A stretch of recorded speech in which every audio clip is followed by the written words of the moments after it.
Howdy, all you Sagewood Wildcats. I hope you're enjoying your summer. Hope you had a happy 4th of July. I know we had a nice time. My parents have been in town. They're moving to Colorado, and so Nana and Grampy will be close by. And we enjoyed some fireworks that were set off by our neighbors, and been trying to get to the pool as often as we can, and just trying to make the best of this crazy time that we're living in. So hope you all are enjoying time with your families and enjoying time this summer. Want to give you some updates as I have received information and just want to make sure you're up to speed with what I've got. And don't have all the answers right now, but I want to at least give you what I have so that you guys know what I know. So if you paid attention to the board meeting on June 23rd, obviously there's a lot to tackle there. One was, what are we going to do with the $30 million that we have to cut in our district as far as reduced funding that we're getting from the state? And so I'll share an update with that. The other was looking at the recommendation from our task force that I served on, and also Jess Balke. Shout out to Jess Balke, who served on that task force, as far as what's school going to look like in the fall if we can't be in person full time. And that recommendation was an A-B rotation. So half our students coming 2 days a week, the other half of coming the other 2 days a week, and then being home 3 days a week doing enrichment opportunities and e-learning. And what that looks like is still to be determined if we are having to do that. However, if you've been paying attention to the news, Denver Public Schools and Cherry Creek School District have both come out and said that they're going to be in person full time for all students.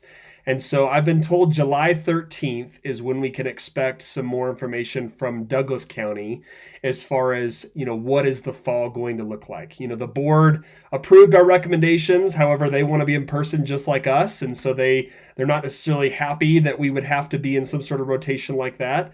And knowing that the possibility of us being in person full time is there, I think that's why there hasn't been a stamp of saying here's what we're for sure going to do. So as I get those updates, or if the district sends something out, check your email the next week. But hopefully next week we're going to have something more concrete. As far as the budget, so $30 million in the district budget had to be cut. The schools made up a significant chunk of that. And as far as Sagewood, we had to cut $62,000 from our budget due to the reduced funding from the state. And so looking at all of the options that we had to absorb that money, I could not, in good conscience, putting us in a position for the future, just absorb that $62,000 in our carryover, which is the money that we don't spend at the end of our school year. And knowing that the next couple of years may be really tight budget years as well, we're going to need a little bit of that money, to help offset some of those tight years. So I did look at some positions within our school for how we could make that adjustment. And we unfortunately are having to eliminate our library assistant position, which obviously impacts Shauna Ross, who we have loved having this past year up in the library in our school. She's awesome. And so we're looking into some other ways of how we might be able to keep her in another capacity at Sagewood. So we'll let you know. But that's our budget. The rest of the money will be paid for out of carryover that we're having to cut. But we are still having a little bit of a cushion there for those years that we have coming up. A couple updates as well. Beginning the Walk, our orientation program for all of our incoming students, is unfortunately not going to be able to happen.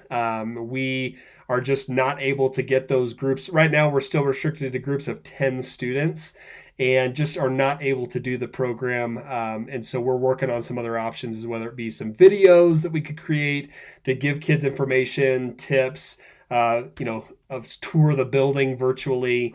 There are some schools that are doing some things the first week of August at night.